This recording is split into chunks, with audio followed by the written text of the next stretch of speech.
The following is paid for by Citizens for Humphrey Muskie on behalf of the candidacy of Hubert Humphrey for the office of President of the United States.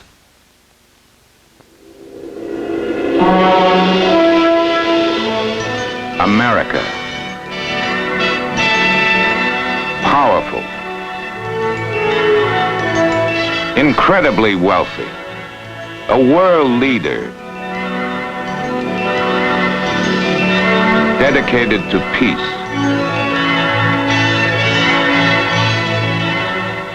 Founded on freedom and opportunity.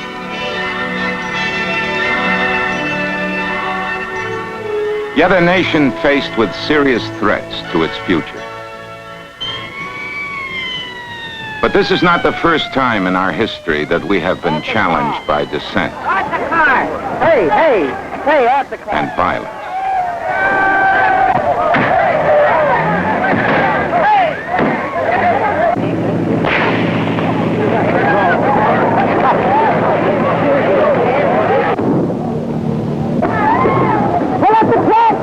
We have usually had leaders who have understood and come to grips with the problems.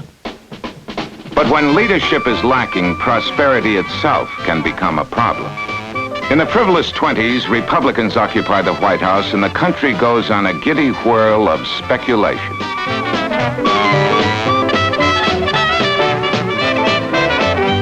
Everyone buys stocks.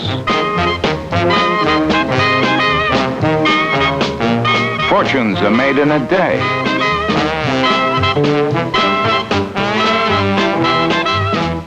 Abuses go unchecked. It is all part of the Republican doctrine of rugged individualism. President Hoover grandly promises a chicken in every pot, a car in every garage. Then, October 1929. The financial house of cards collapses. The stock market plunges into the Great Depression. Financial panic grips the nation, and factories close. President Hoover assures people that prosperity is just around the corner. Hundreds of millions are pumped into banks and businesses. But people, 13 million of them, are out of work. And to Washington come the hungry, the desperate. The Republican administration is not sympathetic. But troops and tear gas are no comfort to an empty stomach. There has to be a better answer. I pledge myself to a new deal for the American people.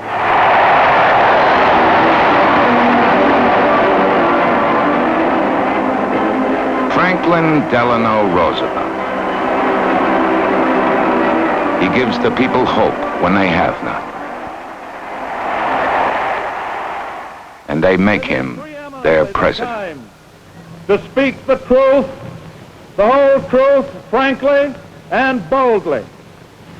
So first of all, let me assert my firm belief that the only thing we have to fear is fear itself. Nameless, unreasoning, unjustified terror, which paralyzes needed effort to convert retreat into advance. We must act quickly. And act he does. In his first 100 days, he signs into law a staggering number of bills designed to help those hardest hit, the little people. He is determined to put the nation back on its feet. I never forget that I live in a house owned by all the American people, and that I have been given that trust. I try always to remember that their deepest problems are human. Roosevelt's concern becomes action. He gives people jobs instead of handouts. Replaces hopelessness with a new sense of pride. Labor unions are encouraged. And the Democratic Congress enacts bills to insure the working man against unemployment.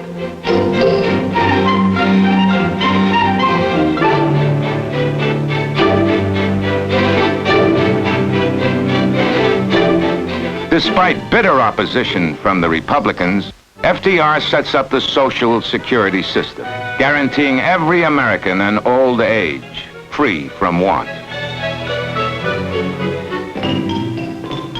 Jobs, conservation, construction, money to spend. The country is alive again. In Germany, the hopeless and hungry masses hear a different drummer, Adolf Hitler. To a people frightened by riots, he brings law and order. Supported by the generals and big business, he ruthlessly crushes all opposition.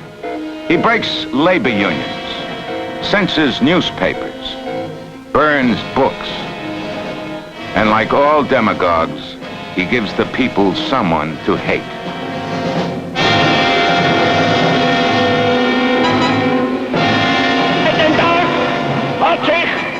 Life and liberty are placed in the hands of a persuasive and evil charlatan, and the dictators plunge the world into war in Europe and in Asia. No matter how long it may take us to overcome this premeditated invasion, the American people in their righteous might will win through to absolute victory. A united people go to war, turn plowshares into swords, and listen as their commander-in-chief reports on the progress of the war effort. There has been one persistent theme through all Axis propaganda. From Berlin, Rome, to Tokyo, we have been described as a nation of weaklings, playboys. Let them repeat that now. Let them tell that to the sailors who today are hitting hard in the far waters of the Pacific. Let them tell that to the boys in the flying fortresses. Let them tell that to the Marines. The war goes well in both Europe and the Pacific. Victory is near, but Roosevelt does not live to see it. The people have now gathered their strength. They are moving forward in their might and power, and no force, no combination of forces, no trickery, deceit, or violence can stop them now. They see before them the hope of the world, a decent, secure, peaceful life for men everywhere. The heart of this nation is sound. The spirit of this nation is strong. The faith of this nation is eternal. Fortunately, Roosevelt's death does not create a vacuum in American life. His vice president, Harry S. Truman, the man from Independence, steps in. And again, a great challenge creates a great Democratic president. He firmly takes control and guides the nation's energies to victory.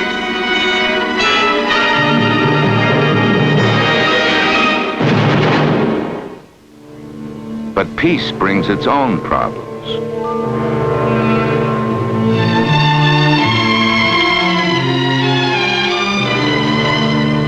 The war has left Europe in ruins, and tottering economies are ripe for communist subversion. Truman counterattacks with a bold policy of economic aid, the Marshall Plan. And America accepts the burdens of its new role as leader of the free world. The devastation is rebuilt. The economy strengthened. The people given new heart. The communist challenge has been met with economic aid and with a strong military alliance, NATO.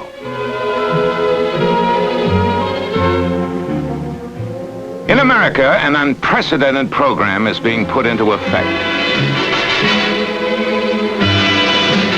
GI Bill of Rights gives veterans a free education to help them to adjust to civilian life. And low-interest loans give them the opportunity to own their own homes. The administration tackles peace with the same energy it devoted to war. And at the Democratic Convention of 1948, the dynamic young mayor of Minneapolis, Hubert Humphrey, reminds America that one of its oldest problems cannot forever go unanswered. To those who say that we are rushing this issue of civil rights, I say to them, we are 172 years late. The time has arrived in America for the Democratic Party to get out of the shadows of states' rights and to walk forthrightly into the bright sunshine of human rights. Truman is nominated for another term, but the pollsters predict he can't possibly win. He sets out to prove them wrong. He takes his case to the people and doesn't believe everything he reads in the papers. In his second term, Truman faces a Congress dominated by reactionary Republicans and Strom Thurmond Dixiecrats. It seems as if the president carries the nation forward only by the sheer force of his personality. That prices would adjust themselves. Well, the prices have adjusted themselves and are adjusting themselves. They've almost gone off the graph, adjusting themselves in favor of the man who controls the goods, and the consumer pays through the nose. They've passed a rich man's tax law. They've passed a lot of special legislation that helps special classes. And I'm against class legislation, and I've tried to show that in numerous vetoes. And I made this trip so I could lay before you personally my views on this subject. In 1952, the nation has a love affair with the most popular figure of the times. For 8 years, we turn our back to the future and follow the Republican policy of dynamic drifting. And while we drift, Russia outstrips us in space,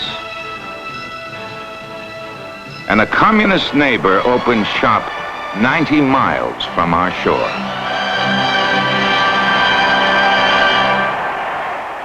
Let me say first that I accept the nomination of the Democratic Party. Fortunately, in 1960, a bold new voice appears on the national scene. I accept it without reservation and with only one obligation. The obligation to devote every effort of my mind and spirit to lead our party back to victory and our nation to greatness. For the first time in a presidential campaign, the two candidates meet face to face on television. The candidates need no introduction. The Republican candidate, Vice President Richard M. Nixon, and the Democratic candidate, Senator John F. Kennedy. But the new frontier of which I speak is not a set of promises. It is a set of challenges. It sums up not what I intend to offer to the American people, but what I intend to ask of them. In a hard-fought campaign, the nation responds to John Kennedy's dream of a new frontier. It is as if the nation has been reborn. Let the word go forth from this time and place to friend and foe alike that the torch has been passed to a new generation of Americans born in this century, tempered by war, disciplined by a hard and bitter peace, proud of our ancient heritage, and unwilling to witness or permit the slow undoing of those human rights to which this nation has always been committed. And so, my fellow Americans, ask not what your country can do for you, ask what you can do for your country.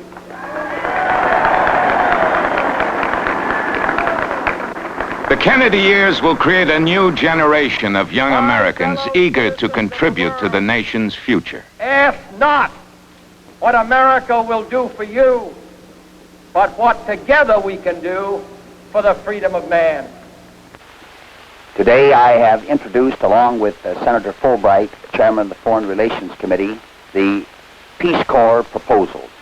It is designed to mobilize the skill and the talent of American youth for service overseas. It is a voluntary Peace Corps. The areas to be served will be the new and the emerging countries of the world where there is a great lack of skill and talent, and where there is need for people to work side by side with the local citizens who seek to help themselves.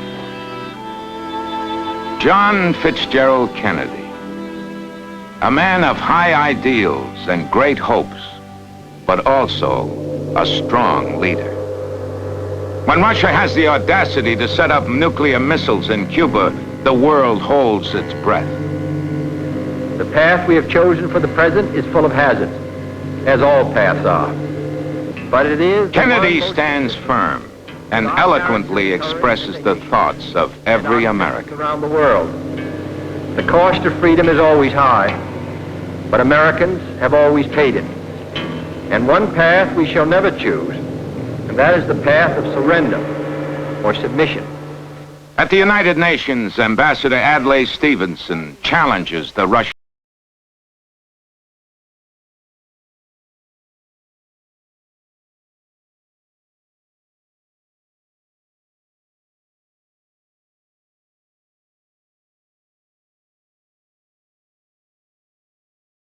You have denied that they exist. I want to know if I've understood you correctly. Sir, would you please continue your statement? You will have your answer in due course. I'm prepared to wait for my answer until hell freezes over, if that's your decision. And I'm also prepared to present the evidence in this room. Russia threw down the gauntlet. Kennedy picks it up. The Russians back down. The world looks to the United States with new admiration, and Kennedy carries his message of hope and freedom to Europe.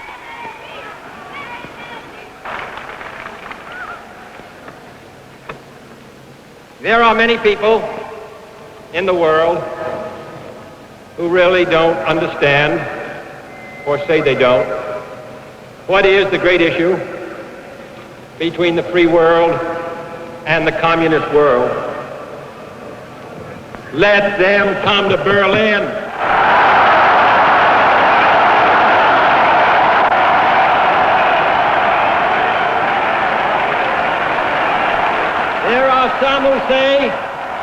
There are some who say that communism is the wave of the future.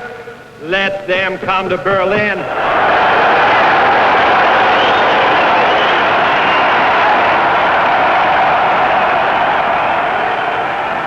And there are even a few who say that it's true that communism is an evil system, but it permits us to make economic progress. Lass sie nach Berlin kommen. Let them come to Berlin.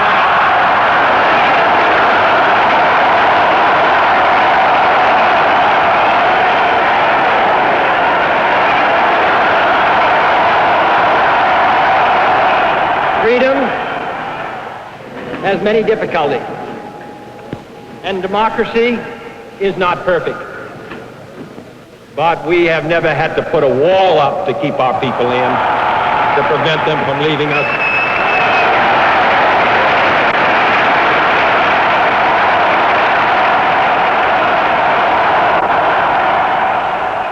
Freedom is indivisible. And when one man is enslaved, all are not free. All free men, wherever they may live, are citizens of Berlin. And therefore, as a free man, I take pride in the word, Ich bin ein Berliner.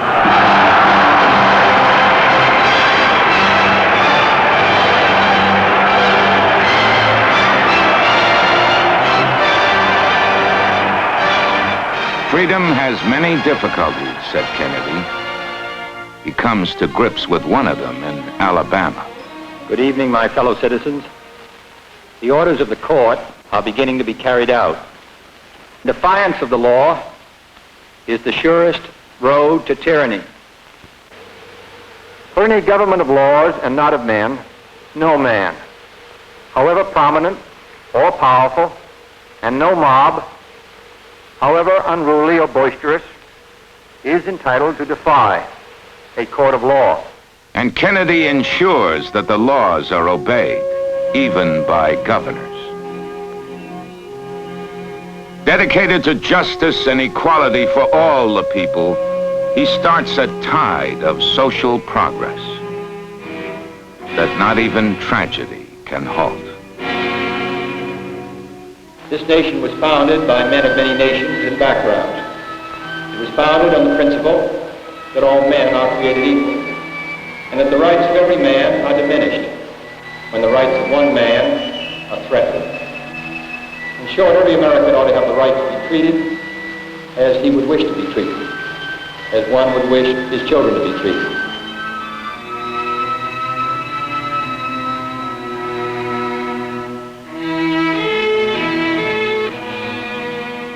He said, "Let us begin." I would say, let us continue. Lyndon Johnson assumes the presidency with an energy reminiscent of the first days of the New Deal. No stranger to hardship, he has a deep personal commitment to help those in need. After stormy debate and strong opposition, he enacts the most comprehensive civil rights legislation in the nation's history. There are programs to aid education, to improve the nation's health. There is the Job Corps, VISTA, Project Head Start, Better Social Security, Medicare, and literally hundreds of others. Yet, a tragic war 10,000 miles away sometimes seems to overshadow it all. The search for a just peace is one of the greatest challenges we face today. Some suggest the use of nuclear weapons as a simple solution to the problem.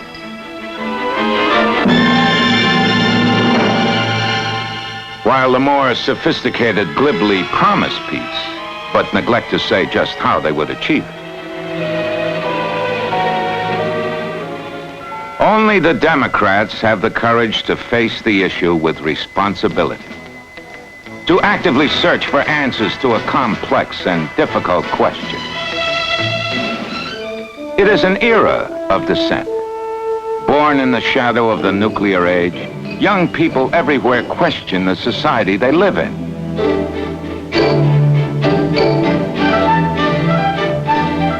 This right to question, to disagree, to speak out on an issue is precious, part of the American heritage. None of us would trade freedom of expression for the narrowness of the public censor. America is a free market for people who have something to say and need not fear to say it. It is your job and it is mine to see that America remains that way. The leaders of the Democratic Party have always squarely faced the problems that challenge each new generation. While others hide behind catchphrases and empty platitudes, the Democrats act. To rid cities of the slums that degrade human life. To improve education, not only with the bricks and mortar of new schools, but with new techniques and fresh ideas.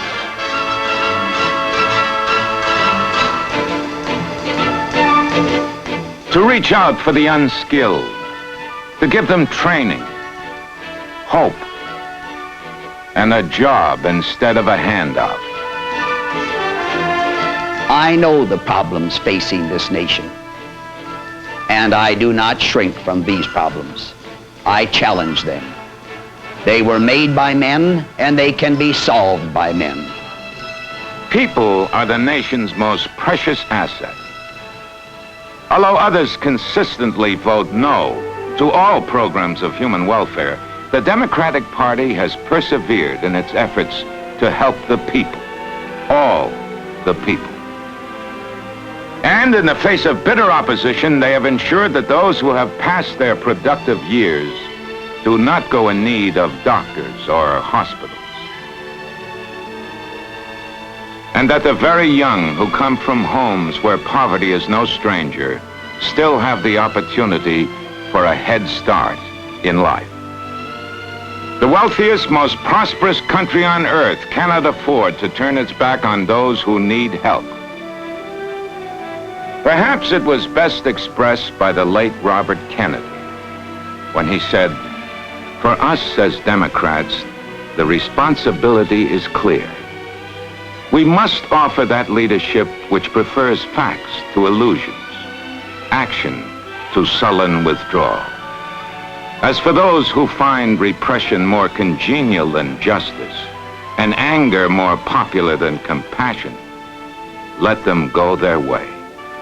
It is not ours, for our party and our tradition has always called on the best in our people to perform their duty with courage and conviction, to enrich the lives of all our citizens. We shall do so again,